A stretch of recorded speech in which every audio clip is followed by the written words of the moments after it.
Hi everyone, how's it going?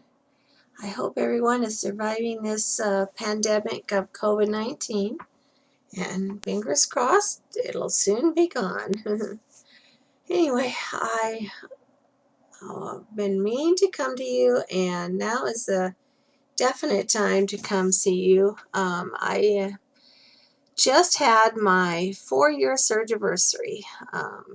It was 4 years ago.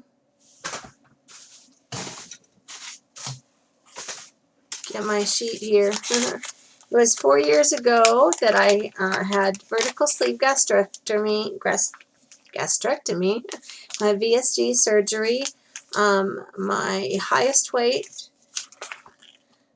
was 294. Surgery weight was 277, I believe.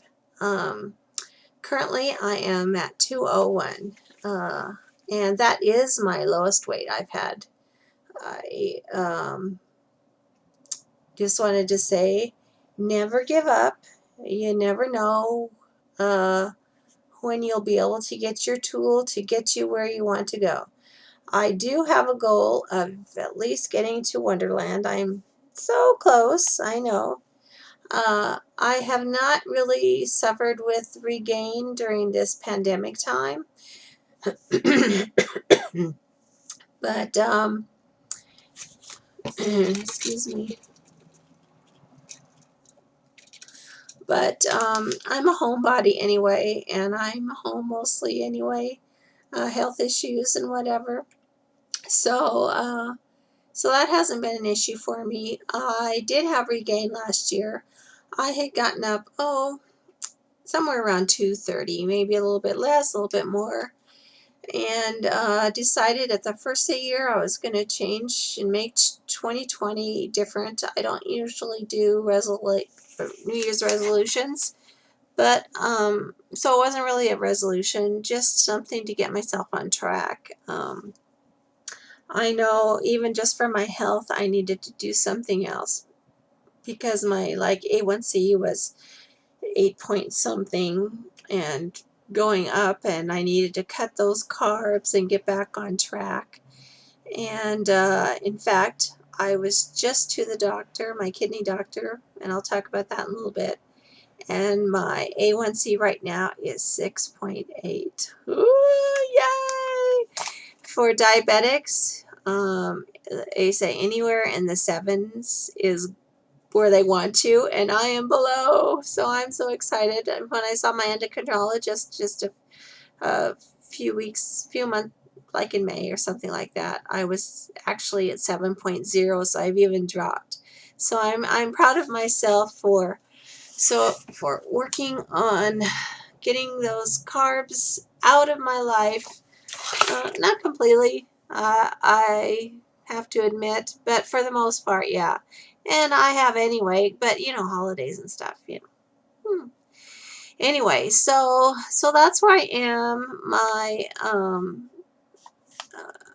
I had started, like I say, started the year at 230 or I don't know, something like that, and gotten down to 204, and then in the last little while I've gotten down to 201, without even necessarily knowing it, because I'm trying hard just to stick to eating correctly. And speaking of the scale and knowing how much you weigh, who else has troubles with scales? I mean, I have tried so many different digital ones. This is the one I have right now. And it's I have tried changing the batteries over and over, new batteries. It does not stay consistent at all. And so what I did finally,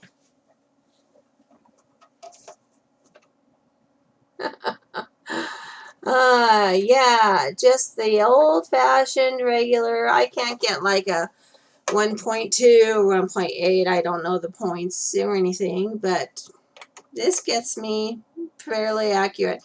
And I know we go to the doctor's office and they're always more than you are at home, usually about 5 pounds. And I was at the doctor's Wednesday, and like I say, 2.1 on my scale. 2.6 at the doctor's.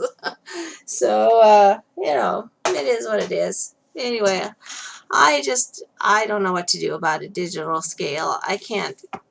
One of them I gave to my son. It was always high, or even higher than that all the time. And so if they can, it can say consistency, so they can tell if they've gone up or down, because they don't go to the doctors like I do. So I don't know. It's just what it is. What it is.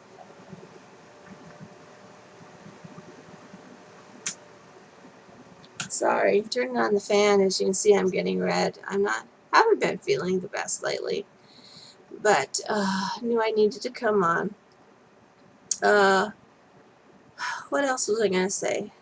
Oh, how are you guys doing on masks? Do you have any good way to get them? Because I'm not one. I mean, I'm just lazy. I could sew one myself, but I'm just lazy. And when you can find them cheap, like if you go to Joann Fabrics, you can get them for $3.99. So, I mean, they're just the basic kind of thing. Joann at Joann's for $3.99. This one has paw prints on it. And let's see. Plus, you can even find kid ones there. Where did my kid one go? Right here. I'm not going to take it out of the package yet, but it's got planets and stars and spaceships and things for my grandson. And then also they have for men there these denim ones, because they're big. They're too big for me for sure, but I get one to my son. It was a little big for him. But if you tie a loop at the end of your elastic like this, if it's too big for you, and then it can still go around your ear, and then just tighten it up a little bit for you. That one's not too big for me, but you get the idea. So anyway, so they've got those. Those were a little bit more, like maybe $5.99. And then on Etsy, I think it's called Peekaboo Studios, Peekaboo something. Anyway, they make some beautiful. The ones at Joann's are just two pieces of fabric, and they leave a slit so you can put in like a filter or something if you want. These are triple layered that I got on Etsy, like I said, Peekaboo Studio or something. And I've loved these. They're kind of tight at first, but the elastic ends up stretching out to feel really comfortable on the face. So anyway, and they make solids. They've got, let's see, I didn't bring it in here, but they've got like a Paw Patrol one I like wearing as the grandkids. Anyway, so it's just there's some ideas on face masks. If you want more info on those, message me down below. I'll let you know. Another thing is headaches. Anybody have problems with headaches? Lately, I've been into the essential oils, and wanted something for headaches because I get terrible migraines and I get headaches, and I don't like to take anything, and especially as weight loss patients, we're really supposed to stay away from NSAIDs anyway, but I do use the Excedrin migraine if I need to, but I try not to. Anyway, so I thought, like I said, essential oils. So I've been looking. I tried different kinds when I got at a craft fair. I've tried some from Amazon. Anyway, this one here is mine. I love. And I'm not going to well, I'll try it, but everything I hold up doesn't show very good. So, glasses. Let's see. This is Headache Relief Roll-On by Prime Natural.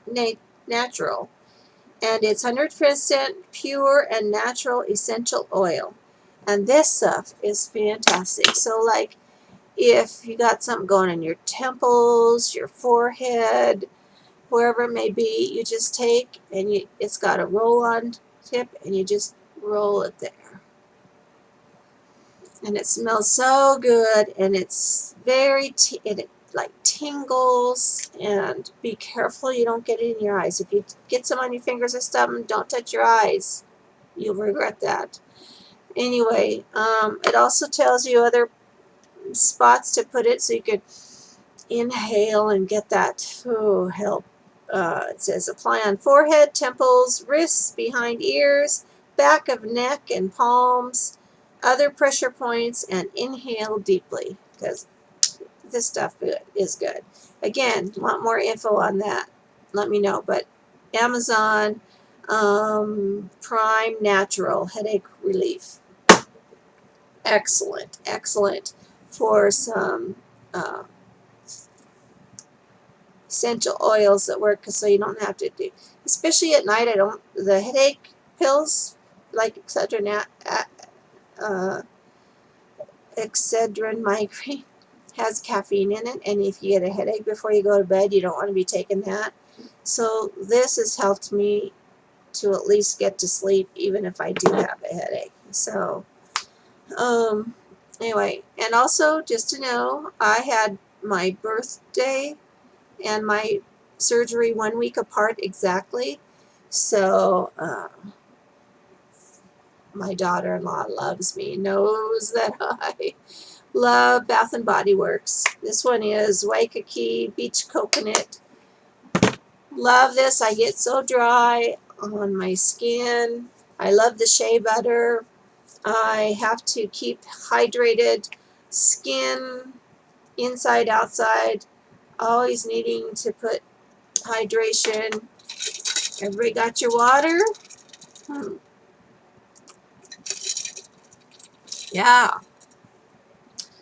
Anyway.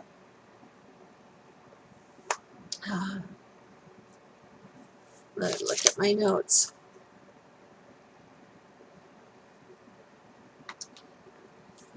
Yeah. Okay. Sorry. I'm just not feeling the best. I forgot to take my pills. Anyway, but I have to tell you a little bit about what's going on with my health. Um, my asthma is my asthma. It's always an issue. There's smoke from fires, which we've been having a lot, and I know other people have. Prayers to you, staying safe. I know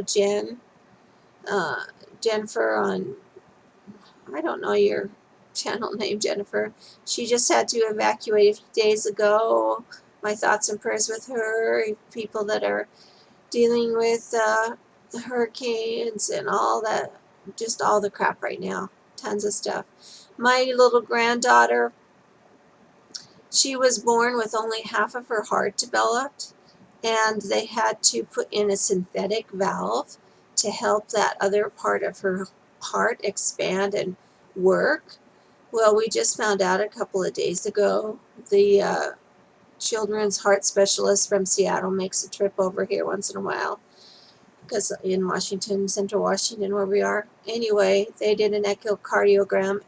Let's see, 2 or 3 years ago, they found out that the valve that they had put in was failing, but it still worked about 50% of the time. And she is behind developmentally, physically, emotionally, socially. She's got autism. She's our special needs. She's adorable. Anyway, they really didn't want to have to do any operations until she grew more and got stronger, really, um, everywhere, you know. Anyway, and she's growing. She's still, like I said, delayed. But they just found out, like I said, that it is failing now, and they will be doing open heart surgery on her. She is 5 years old. She will be 6 in October. Um, and they can't just go and do open heart surgery. They have to put a team together. They have to study, have her come for various visits and things, and check this and check that. According to my son, then it'll take 4 months to a year before that operation will happen. But anyway, thoughts and prayers with her. I would appreciate it. She's my heart and soul. I love her so much, and she's so precious. Anyway, Been some things going on. Anyway, and I just got back a week ago from a trip to Montana, finally to visit my mom. She'd had a stroke in February, and I had just gotten there, and she had that, and I was there for her birthday. I had gone there, so I was there for 2 weeks. Came back a few weeks later. I went back to visit her in March, and then that pandemic stuff hit, and I had to go home. I have my appointments and my shots for my asthma, all kinds of things I always have to come back for. Anyway, with the pandemic hitting, I just hadn't made a trip back, so I finally decided, well, for my birthday, I'm going to make a trip, And here, where we are, we're still in phase 1, and you can't go out the door without your mask, everything. So I decided to drive. I didn't want to be on the airplane or train or anything and have people on me with their COVID breath. And I try to stay safe myself because I am high risk. But anyway, so I made it home and time with her, and that I'll have to get in that another time. It was good, but it was sad. Anyway, I got home Saturday. I used the toilet and I wiped myself. TMI, just so you know, to wipe myself. There was blood on the toilet paper. I looked in the toilet, it was full of blood. Kind of scary, yes. I had no pain or anything. I didn't know that there was anything anybody could do right then. So Monday I called my kidney doctor, left a message. They called me back, and it was time for my yearly checkup anyway. So I went in that same day, got my lab work done, urine, blood, all that stuff. Went in Wednesday. He was looking at my test results and stuff, said everything looked good, and blah, blah, blah, blah, blah, blah. We'll see you in a year. And I'm like, but what about when I called with the blood bleeding? Is there anything? He's like looking at my stuff. He's like, well, what happened? I told him again. And, oh, yeah. He's like, do you notice if you having any irritations? Or I said, no, I can never tell if I'm having a bladder infection, a UTI. And yeah, I can't ever tell. He says, well, that can be normal for diabetics. Oh, good to know. Nobody's ever told me that. Anyway, so he says, yeah, I see that we do have some red blood cells in your lab work. So we should put you on an antibiotic. Huh, you think? Thanks, doctor. So anyway, on antibiotic, and instead of a year, he says, well, we better see you in 6 months. So that's where I am on that. When I don't feel good, I get like this in the face. So I am just kind of, 5 or 6 years ago, I did have infection that got into my kidneys then because I couldn't tell I had any kind of bladder infection or UTI or whatever. So I did have to stay in the hospital a few days. So yesterday I had quite a bit of kidney pain on one side, but I'm hoping the antibiotic will kick in. And today so far I'm good on that. So I just, not feeling the best right now. But that's the way it is. I have so many things. As you know, my channel started out with all my things, you know, whether it's kidneys, diabetes, fibromyalgia, uh, you name it, I've got a whole list. So it is what it is, asthma, whatever. So you just live with it, do your best. Anyway, so it's great to see you guys. I appreciate everyone reaching out to me. I love you all. I love this community, and I love all of you for sticking by me. And thank you so much for all you do for me and each and every one of us. My prayers and thoughts are with you to stay safe and well. And if there is anything I can do at all, please let me know and reach out to me. Again, if I can help you at all, I would appreciate you letting me know so I can help you, because I love helping others. And I won't promise I'll come back at certain XYZ time, because I always think I will and I won't. So you'll see me when you see me, I guess. All right, guys, hang in there. Good luck on your journeys, and I am thinking of you all. Bye-bye.